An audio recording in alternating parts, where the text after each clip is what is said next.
Hi hello friends, welcome back. இன்னைக்கு நம்ம ரவை வடை ரொம்ப டேஸ்டியாகவும் ரொம்ப ஈஸியாகவும் எப்படி செய்யலாம் தான் பார்க்க போகிறோம். ரொம்பவே ஒரு சூப்பரான ஸ்நாக்ஸ் ரெசிபி.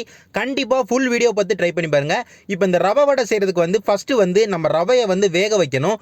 ரவையை வேக வைக்கிறதுக்காண்டி ஸ்டவ்வில் கடாய் வச்சுட்டு தண்ணி ஒரு 2.5 கப்பு தண்ணி ஊற்றிக்கிட்டேன். தண்ணி ஊற்றி தண்ணி லைட்டாக சூடாக ஆரம்பிச்சக்கப்புறமா நம்ம உப்பு ஒரு 1/4 டீஸ்பூனும் எண்ணெய் கடலை எண்ணெய் ஒரு 2 டேபிள் ஸ்பூனும் சேர்த்து உப்பு நல்லா கரையிற மாதிரி நல்லா கலந்து விட்டுக்கோங்க. உப்பு எல்லாம் நல்லா கரைஞ்சக்கப்புறமா ரவை ஒரு 1/2 கப்பு ரவை சேர்த்துருக்கேன். கிட்டத்தட்ட ஒரு 100 கிராம் ரவை இருக்கும். வறுத்த ரவை 1/2 கப்பு ரவையை தண்ணியில் சேர்த்து லோ ஃப்ளேமில் வச்சு ரவையை நல்லா வேக வைங்க.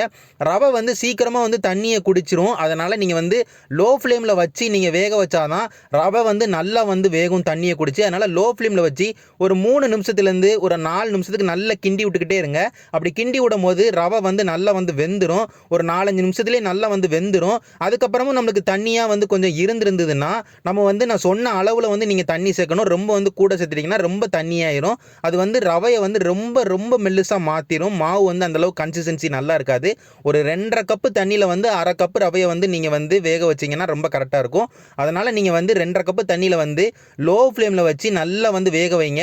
நம்மளுக்கு எந்த அளவுக்கு ரவை வெந்து நம்மளுக்கு எந்த அளவுக்கு கன்சிஸ்டன்சியில் வேணும்னா இப்போ நான் வீடியோவில் காட்டுற மாதிரி கன்சிஸ்டன்சி வேணும். நல்லா ரவை வெந்திருக்கணும். மாவு மாதிரி நல்லா வெந்திருக்கணும். தண்ணி ரொம்ப திக்காக தண்ணியே இல்லாமல் நம்மளுக்கு மாவு நல்ல திக்கான மாதிரி இருந்தால் தான் நம்ம வடை பண்ணுறதுக்கு ரொம்ப ஈஸியாக இருக்கும். இப்போ நம்ம அந்த மாதிரி நம்ம ரெடி பண்ணிட்டோம் ரவையை. இந்த ரெடி பண்ண ரவையை ரூம் டெம்பரேச்சரில் ஆற வச்சுருங்க. ஆறி முடிச்சக்கப்புறமா அதை ஒரு பெரிய பவுலுக்கு மாற்றிக்கிட்டோம். ரவையை வேக வச்ச ரவையை அது கூடவே நம்ம வடைக்கு தேவையான பொருட்கள் எல்லாமே சேர்த்துக்கிறோம். நான் வேக வச்ச உருளைக்கிழங்கு 2 உருளைக்கிழங்கு வேக வச்சுட்டேன். தனியாக தண்ணியில் வேக வச்சிட்டேன். உருளைக்கிழங்கு நல்லா வேக வச்சுக்கோங்க. நம்ம மசிகிற அளவு நல்லா மசிச்சா மாவு மாதிரி ஆகிற அளவுக்கு நம்ம உருளைக்கிழங்கு வேக வைக்கணும். நம்ம உருளைக்கிழங்கு வெந்த உருளைக்கிழங்கு இந்த ரவையோட சேர்த்து நல்லா உருளைக்கிழங்கு மசிச்சு விட்டுக்கோங்க. மசிச்சு நல்லா மாவு மாதிரி ஆக்கணக்காரமாக ரவையோட நல்லா ரெண்டுத்தையும் மிக்ஸ் பண்ணிக்கோங்க. மிக்ஸ் பண்ணி முடிச்சக்கப்புறமா நம்ம மசாலா எல்லாமே சேர்த்துக்கலாம். மசாலா என்னெல்லாம் சேர்க்குறோம் பார்த்துக்கிட்டிங்கன்னா காஷ்மீரி மிளகாய் படி 1/4 டீஸ்பூன் சேர்த்துருக்கேன். அதுக்கப்புறமா மஞ்சள் தூள் 1/4 டீஸ்பூன் சேர்த்துருக்கேன். அதுக்கப்புறமா சீரகத்தூள் 1/4 டீஸ்பூன் சேர்த்துருக்கேன். அதுக்கப்புறம் ரெட் சில்லி ஃப்ளேக்ஸ் ஒரு 1/4 டீஸ்பூன் சேர்த்துருக்கேன். உப்பு ஒரு 1/2 டீஸ்பூன் சேர்த்துருக்கேன். அதுக்கப்புறமா கடலெண்ணெய் ஒரு 2 டேபிள் ஸ்பூன் சேர்த்துருக்கேன். அதுக்கப்புறமா இது எல்லாத்தையும் ரொம்ப இறுக்கம் கொடுக்கறதுக்காண்டி கார்ன்ஃப்ளவர் மாவு ஒரு 1/4 கப்பு நான் சேர்த்துருக்கேன். அது 25 கிராம் கிட்ட இருக்கும். கடைசியாக கருவேப்பிலையிலே ரொம்ப சின்ன சின்ன துண்டுகளாக வெட்டி சேர்த்துருக்கேன். இது எல்லாத்தையுமே சேர்த்து நல்லா மிக்ஸ் பண்ணி விட்டுக்கோங்க. இந்த மாவில் நல்லா மசாலா எல்லாம் மிக்ஸ் ஆகிற மாதிரி நல்லா மிக்ஸ் பண்ணி விட்டுக்கோங்க. நம்ம பத்தலைனா திரும்ப மற்ற எல்லாத்தையும் நம்ம சேர்த்துக்கலாம். முதல்ல நல்லா மிக்ஸ் பண்ணி விட்டுக்கோங்க. நான் மிக்ஸ் பண்ணி விடும் போது நீங்கள் பார்த்தீங்கனால தெரியும் நல்லா மிக்ஸ் ஆயிடுச்சு.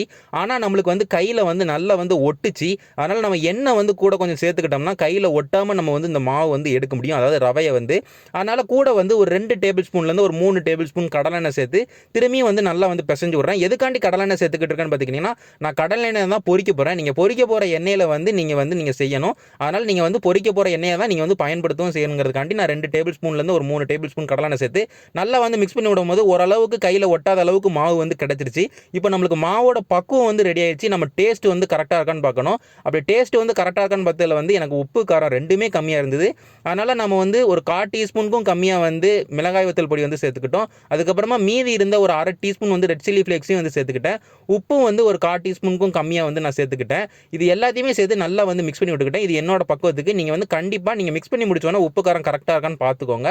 உப்பு காரம் எல்லாம் கரெக்டாக இருந்தக்கப்புறமா நல்லா மிக்ஸ் பண்ணி முடிச்சு நம்மளுக்கு மாவு ரெடி ஆனதுக்கப்புறமா நம்ம ஒரு 10 நிமிஷத்துக்கு அந்த மாவு அப்படியே விட்டுறணும். அது ஒரு 10 நிமிஷம் கழிச்சு நம்ம இதை வடையாக போட்டு எடுக்கணும். உடனே போட்டு எடுத்தால் அந்த மாவு செட் ஆகிருக்காது. நம்மளுக்கு வடை ஓரளவுக்கு நல்லா வராது. அதனால் ஒரு 10 நிமிஷமாவது நம்ம அதை அப்படியே விட்டுட்டு அதுக்கப்புறமா 10 நிமிஷமாக கழிச்சு நம்ம மாவு நம்ம தட்டி எடுத்துக்கலாம் வடையாக.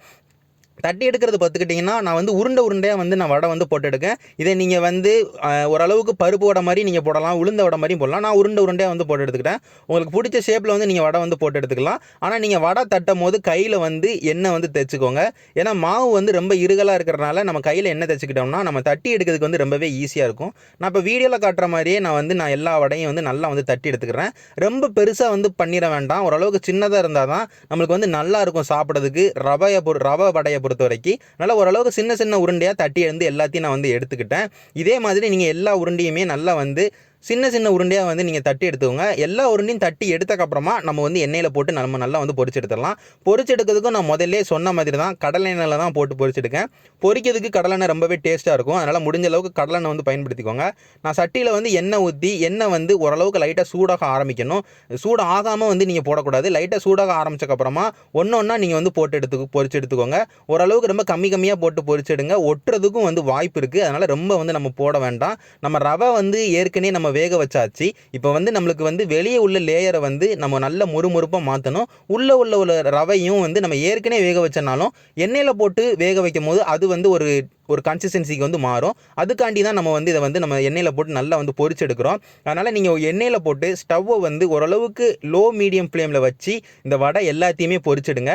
பொரிச்செடுக்கும் போது ஒரு 3 நிமிஷத்துலேருந்து ஒரு 4 நிமிஷத்துக்கு நீங்கள் பொரிச்சாலே போதும். உங்களுக்கு சீக்கிரமாகவே வந்து நல்லா வந்து வெளியே வந்து மொறுமொறுப்பாகவும் உள்ளே வந்து நல்லா வந்து ரவையும் நல்லா வெந்துடும். நீங்கள் ஹை ஃப்ளேமில் வச்சிங்கன்னா கலர் வந்து டக்குன்னு வந்து மாறிடும். ஆனால் உங்களுக்கு உள்ளே வந்து ஒரு மாதிரி ரொம்ப வந்து மாவு வந்து பச்சையாக இருக்கிற மாதிரியே இருக்கும். அதனால் நீங்கள் வந்து ஓரளவுக்கு லோ மீடியம் ஃப்ளேமில் வச்சு ஒரு 4 நிமிஷத்துலேருந்து ஒரு 3 நிமிஷத்துக்கு நீங்கள் வந்து அதை வந்து நல்லா வந்து எண்ணெயில் போட்டு நல்லா பொரிச்சு எடுத்தீங்கன்னா உங்களுக்கு இப்போ நான் வீடியோவில் காட்டுற மாதிரியே ரொம்ப சூப்பராக வந்து வடை வந்து நீங்கள் ஈஸியாக வந்து செஞ்சிடலாம். ரொம்ப ஒரு சிம்பிளான ரெசிபி, ஒரு டிஃப்ரெண்ட்டான ஒரு ரெசிபி. ரவையை வச்சு நம்ம வந்து ஒரு வடை செஞ்சுருக்கோம். கண்டிப்பாக ட்ரை பண்ணி பாருங்கள். வீட்டில் எல்லாருக்கும் செஞ்சு கொடுங்க. எல்லாருமே ரொம்ப விரும்பி சாப்பிடுவாங்க. நான் இதே மாதிரி ஒரு சூப்பரான ரெசிபியோட உங்கள் எல்லாருமே வந்து பார்க்குறேன். நன்றி.